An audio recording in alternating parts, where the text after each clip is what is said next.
2025-yilni hisobi bo'ladi. Biz kompaniya orqali nimalarga erishdik? Kim aytadi?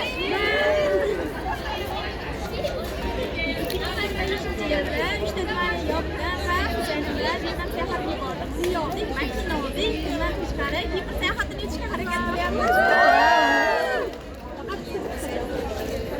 2025-yilda ota-ona va qaynona-qaynonamni Umra ziyoratiga jo'natdim hamda ularga yuborib qoldik. Shoberlikdan o'tgan pullarga ura! Oxirida balandroq baqir. Ketdi. Stop, bir kuch ketdi.